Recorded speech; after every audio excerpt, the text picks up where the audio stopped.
Oke, kembali lagi di channel saya. Makasih buat kalian yang sudah menonton video ini. Kali ini kita membahas terkait pra peradilan Hasto yang ternyata ditolak, ya kan. Wah, ini makin nyata kalau jelas-jelas Hasto terbukti bersalah. Dan kali ini PDIP betul-betul di ujung tanduk ya. Kita lihat ya kali ini Opung membahasnya. Tidak tunggu lama, kita ke video langsung. Let's go. Dengar kabar katanya pra peradilan Hasto tidak diterima ya? Iya. Opung Parbela, kau senang kali kau? Iya. Aku bukan senang, cuman ngetawain aja. Ternyata semua perjuangannya sia-sia. Sia-sia ya. Udahlah bawa masa. Pengacara profesional. Tapi gagal. Iya. Kurang banyak tuh, tapi katanya ada 1.000 pengacara. 1.000 ya. Tahu kayak gitu kemarin itu nggak usah pala peradilan kan? Tunggu aja persidangan, kenapa rupanya? Nunggu pra peradilan rupanya hasilnya zong. Dan mereka katakan, ya dari pihak kuasa hukum Hasto mengatakan bahwasanya putusan dari hakim itu dari Pengadilan Negeri Jakarta Selatan itu putusan dangkal. Iya, dangkal ya, dangkal. Karena nggak sesuai sama hatinya dibilanglah putusan dangkal. Iya, betul. Harus sesuai sih ya, baru mantap katanya. Tapi sebelum masuk kita kasih Hasto, ya aku mau kasih tahu sama kalian, Opung Parbelak ada channel satu lagi, tapi tidak ada sangkut paut dengan politik, ya. Jadi namanya Opung Parbelak Story, ya. Jadi Opung Parbelak Story di situ, ya ada cerita tentang masa lalu, nostalgia, tapi semuanya dikemas dengan lucu. Iya. Subscribe ya, mau subscribe. Mengenai negara, mengenai rumah tangga orang lain. Ya, jangan sampai lupa ya. Jangan sampai lupa. Ya iya dong, tonton kalian. Setelah itu subscribe ya kan. Ada masalah rupanya kalau misalnya subscribe. Iya, betul. Tidak ada ruginya ya. Ya hitung-hitung kalian itu kalian itu menghargai apa yang sudah Opung lakukan selama ini gitu. Asik. Enggak sih, mana tahu kalian suntuk, ya kan? Cuman mengamati masalah politik di Indonesia ini. Ini ada cerita-cerita humor yang berkaitan dengan kehidupan sehari-hari. Pokoknya kalian yang nonton semuanya ini jangan sampai lupa ditonton, di like, di subscribe, oke? Siap laksanakan. Cuma ini aja permintaanku dari kemarin-kemarin kan. Aku enggak pernah minta apa-apa kan. Oke, mari kita kembali ke si Hasto. Jadi kalau sudah berbicara tentang putusan pengadilan, apalagi ini pra peradilan, ya. Jadi putusan yang dikeluarkan itu adalah putusan tak diterima, ya. Jadi beda itu tidak diterima dengan ditolak, ya. Kalau kita menganggapnya itu putusannya itu sama gitu kan. Ternyata ada beberapa perbedaan dan juga efeknya ada beberapa juga, ya. Ada perbedaan juga dalam efeknya. Jadi kalau untuk putusan tidak diterima, ya, itu kalau menurut dari hasil persidangan bahwasanya pengajuannya pra peradilannya si Hasto ini cacat formil. Cacat formil ya. Makanya nggak diterima. Cacat formil. Kenapa bisa cacat formil? Ya, ternyata ya ada beberapa hal. Yang pertama itu ya gugatan yang ditandatangani kuasa berdasarkan surat kuasa ternyata tidak sesuai dengan syarat-syarat yang digariskan. Itu yang pertama. Baru yang kedua, kenapa dikatakan cacat formil? Ternyata gugatannya itu tidak memiliki dasar hukum yang kuat. Tidak kuat. Biar ya tahu kalian kenapa hukumnya. nggak diterima, kan begitu. Yang ketiga, ternyata gugatan-gugatan dari timnya Hasto itu dinilai melanggar yurisdiksi. Ya, jadi apa mau dibilang lagi cacat formil? Kecuali kalau misalnya ditolak. Kalau ditolak itu artinya penggugat itu dianggap tidak berhasil membuktikan dalil-dalil gugatannya. Kan begitu. Artinya apa? Artinya ya diterima tapi ditolak gitu. Ya. Jadi diterima dulu, setelah itu lakukan persidangan, ya. Ada prosesnya, langsung ditolak. Kan begitu kalau memang ditolak. Nah, ini di awal saja sudah tidak diterima. Iya. Di awal Karena aja udah dinilai nggak cacat terima ya. formil. Bayangkan kalian dasar-dasar hukumnya tidak jelas. Iya. Tapi dibilang timnya si Hasto ini putusan dari Pengadilan Negeri Jakarta Selatan dangkal. Iya. Sebetulnya yang dangkal itu kalian. Kenapa cacat formil? Kenapa sesuatu yang tidak sesuai dengan garis-garis yang ditentukan? Kenapa itu kalian bawa ke persidangan? Dan juga dianggap kabur katanya. Dianggap kabur dan tidak jelas. Ya, gugatan dari si Hasto ini. Karena apa? Hasto menginginkan supaya status tersangkanya itu dinyatakan tidak sah.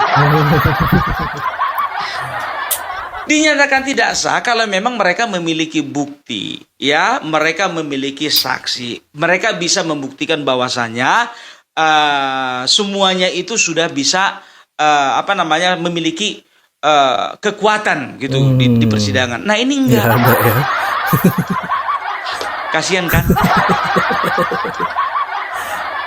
Maunya kemarin itu nggak usah bikin pra-peradilan. Kalau emang seperti itu, ya itu pengacara-pengacara itu patungan aja, ya kan, patungan ongkosi si Hasto untuk ke luar negeri. Oh, nggak bisa ya, udah dicek. Iya. Udah nggak bisa lagi.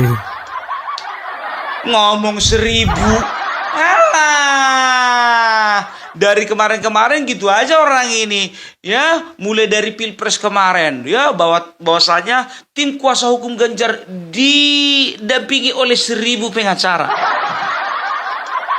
Nggak mau kalah dia sama timnya si Anies, 1.000 malaikat. Untuk apa 1.000 pengacara kalau nggak bisa bikin apa-apa? Atau kualitas pengacaranya dipertanyakan. Aduh, kasihan kali aku ngeliat si Hasto dia gantung nih. Dan Hasto mengatakan apa? Saya siap menerima semua putusan.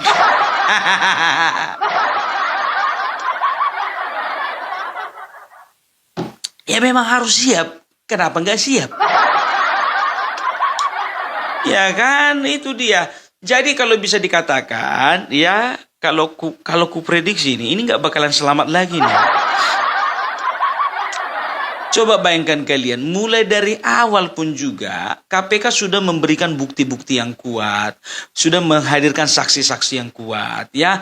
Apalagi kemarin mereka berdalih, ya, pihak sebelah sana berdalih bahwasanya penangkapan atau penyadapannya telepon dari Hasto, dari klien kami Hasto, dinyatakan sebetulnya itu tidak sah. Dan itu adalah tindakan sewenang-wenang. Ternyata sebelum memeriksa HP-nya si Hasto, ternyata ada 12 nomor telepon juga yang disadapkan. Itu makanya aku bilang, dari awal sudah aku katakan bahwasanya ketua KPK sekarang, Setio Budianto, itu nggak main-main. Ini bukan Firly Bahuri, bro, yang punya kedekatan dengan Ibu Megawati. Ini Setio Budianto. Terserah kalian bilang itu orangnya Jokowi. Kok kalian bilang itu orangnya Jokowi, sementara yang memilih ketua KPK itu adalah unsur-unsur dari anggota dewan di legislatif. Kemarin sebelum Jokowi, Bapak Jokowi lengser, kan juga kan kalian juga yang menyetujui kan? Sekarang disalahkan Jokowi yang memilih anggota DPR. Pas giliran kayak gini, inilah pilihan Jokowi itu. Apa lagi mau dibilang orang ini ya, susah. Aku nggak bisa membayangkan bagaimana perasaannya si Hasto. Mana sebentar lagi mau kongres. Kongres wak bentar lagi. Bulan berapa? Bulan 5. Kalau sempat belum diputuskan ini si Hasto ini, ya mau ditahan kapan ya? Kalau mau ditahan kapan kan tergantung kejaksaannya itu. Kapan waktu yang paling tepat? Aku curiganya ini besoknya kongres, hari ini ditahan. Hah? Iya, hari ini ditahan kan begitu kan? Udah buyar lah semua rencana mereka. Oh, datanglah lagi ditanya, iya kan? Kenapa? Ini adalah kriminalisasi. Loh, kriminalisasi bagaimana? Ya menurut kami ini waktu yang paling tepat menangkap. Jadi sudah sah dan gugur ya yang menyatakan bahwasanya ini adalah politisasi dan juga kriminalisasi. Ya. Jadi Hakim Tunggal Jumianto pun juga mengatakan bahwasanya ya penetapan Hasto sebagai tersangka sah. Udah sah apa lagi? Tersangka.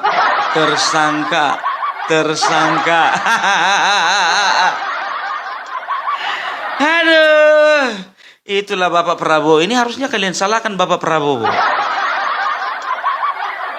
Bilang maunya, Bapak Prabowo kenapa sih nggak mau menjumpai kami?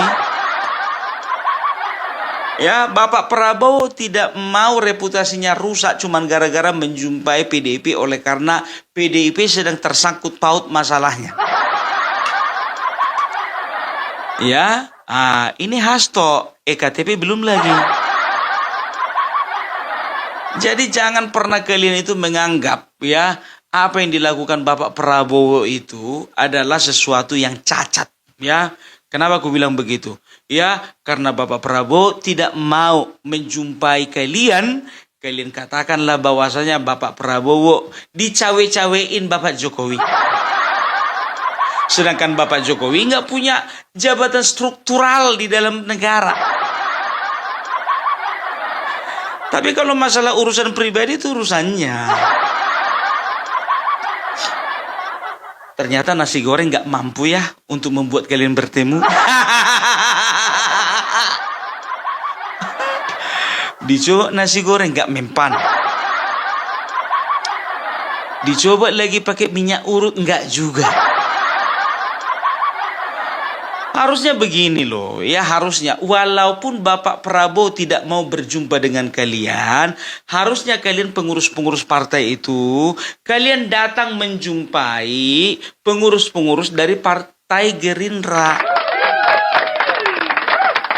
Kalian diskusi, kalian yang merendahkan hati, dan kalianlah yang harusnya meringankan langkah menuju ke kantor Gerindra. Bukan kalian nunggu-nunggu respon dari Bapak Prabowo. Enak aja, ya kan? Sementara action dari kalian nggak ada. Maunya kalian Bapak Prabowo yang menghubungi kalian. Nggak sempat lah, nggak. Udah lari, nggak masuk itu kali-kalinya. Iya kan?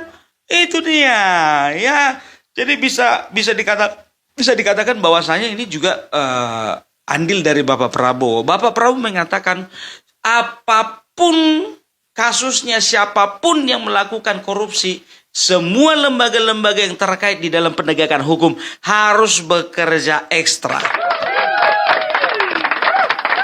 Dari situ saja pun kita sudah melihat bahwasanya Bapak Prabowo untuk sementara tidak bisa dulu didekati karena apa? PDIP masih tersangkut paut masalah dengan korupsi.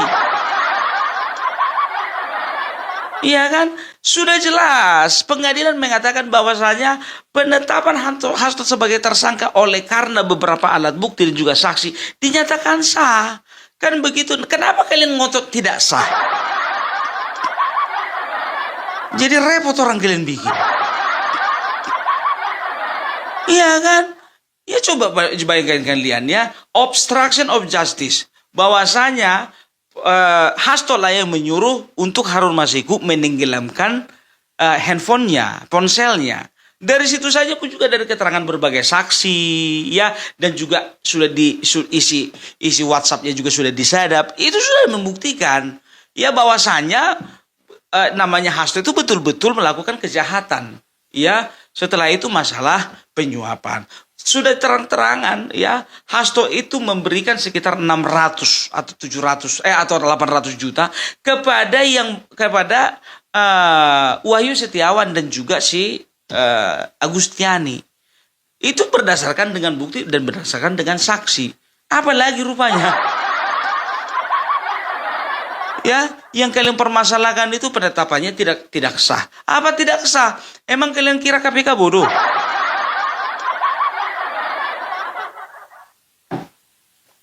Itu Firly Bahuri ditetapkan jadi tersangka bebas-bebas saja. Yang menetapkan Firly Bahuri sebagai tersangka siapa? Kepolisian atau KPK?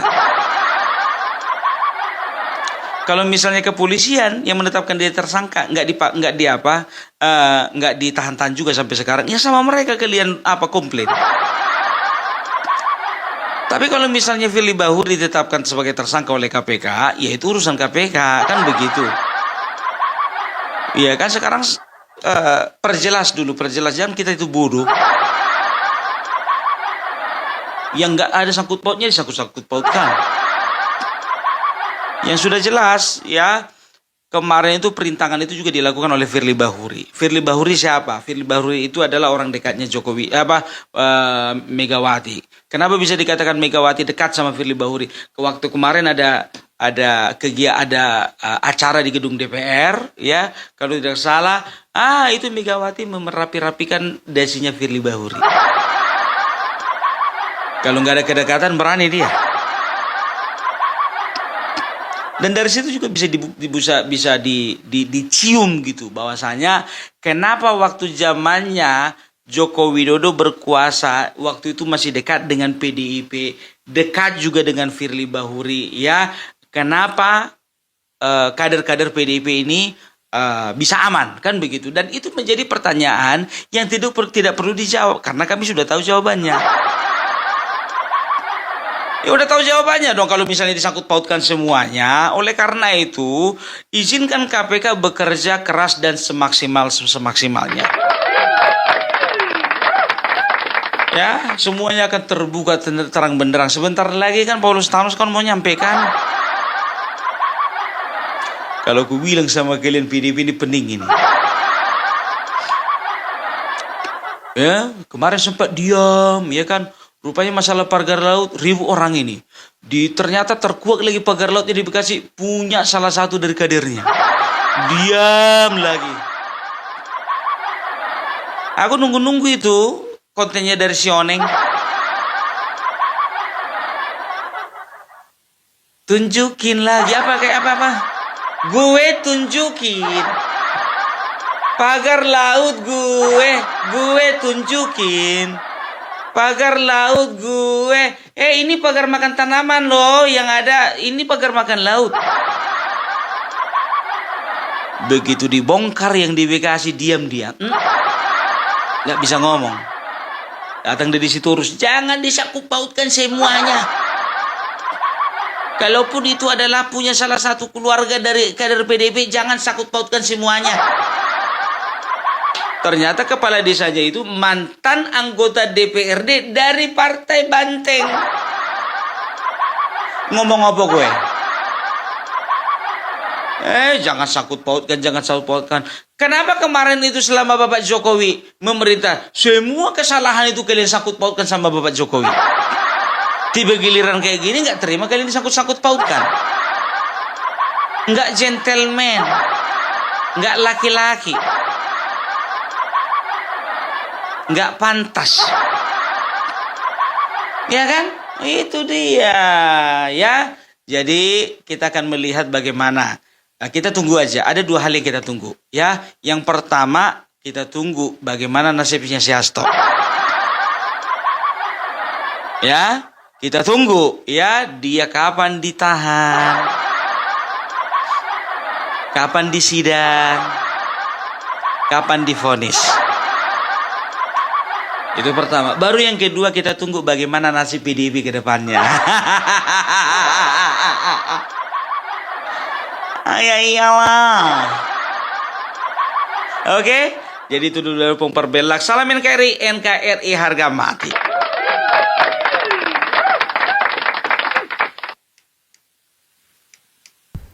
Oke, itu dia videonya. Gimana menurut kalian, dan sampai bertemu di video saya selanjutnya. Buh.